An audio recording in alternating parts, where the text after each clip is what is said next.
ఉండడం బాధపడుతూ ఉంటాడు. కాబట్టి ప్రముఖులతో రాజకీయ వంశస్థులతో కులీనులతో మరణాలకి కారణమవుతుంది. ఉన్నత స్థానాల్లో ఉన్నవారు అసంతృప్తిగా లోనవుతారు. అంటే పెద్ద పెద్ద స్థలాల్లో ఉన్నటువంటి వారు అసంతృప్తిగా లోనవుతూ ఉంటారట అని చెప్పేసి చెప్పడం జరిగింది ఈ సంవత్సరం.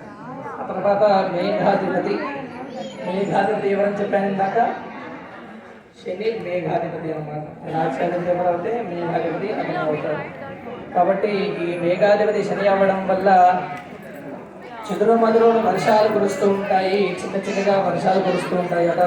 ప్రభుత్వ విధానాలలో ప్రజల గుండెల్లో ఆగ్రహాన్ని కలిగిస్తోంది మరియు వ్యాధులు మరింత వ్యాప్తి చెందుతాయి. అంటే ప్రభుత్వం చేసుకున్నటువంటి డెసిషన్స్ వల్ల ప్రజలంతా కూడా ఆందోళనకి చెందుతూ ఉంటారట. కాబట్టి ప్రభుత్వం నిర్ణయాలు తీసుకున్నా మనం యాక్సెప్ట్ చేయడం తప్ప మనం ఏం చేయలేము. కాబట్టి చక్కగా దాన్ని యాక్సెప్ట్ చేసుకుంటూ మనం ఆందోళన చెందకుండా చక్కగా అలా స్వామివారిని స్మరిస్తూ ఉండడము మంచిది అని చెప్పేసి ఈ విషయంగా చెప్పడం జరిగింది. ఆ తర్వాత ఇప్పుడు మనం నక్షత్రాధిపతులకు వస్తే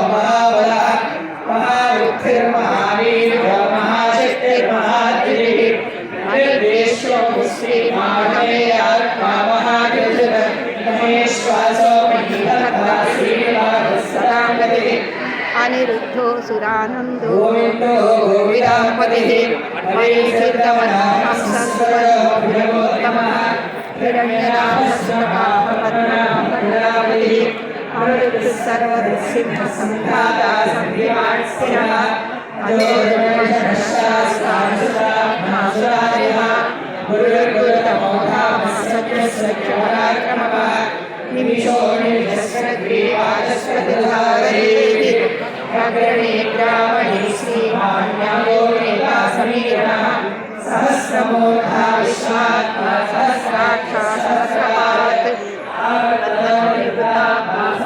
संप्रमत्तनः अवसंवत्तको वह्निरनिलो धरणीधरः सुप्रसादः प्रसन्नात्मा विश्वभुग्विभुः सत्तन्ना सत्तुरसादुर्गणारायणो नरः असंख्येयो प्रणेयात्मा विशिष्टशिष्टगच्छति सिद्धार्थसिद्धसङ्कल्पसिद्धिसाधनः विशाही वृषभो विष्णुवृषपर्वा विशोदरः वर्धनो वर्धमानश्च विदशपुरागणः सुखयो दुःखयो वाङ्गी महेन्द्रो वसुदो वसुः नैतरोगो बृहद्रोमश्रीविष्णः प्रकाशनः ओदश्चेर्यो दुधरः प्रकाशात्मा प्रदावनः दुग्धस्पष्टाक्षरामकृष्णां शर्भाकरतिः अमृतां शोभमोभाणशिशरिद्धुः सुरेश्वरः औषधं जगदस्येदः सत्यधर्मपराक्रमः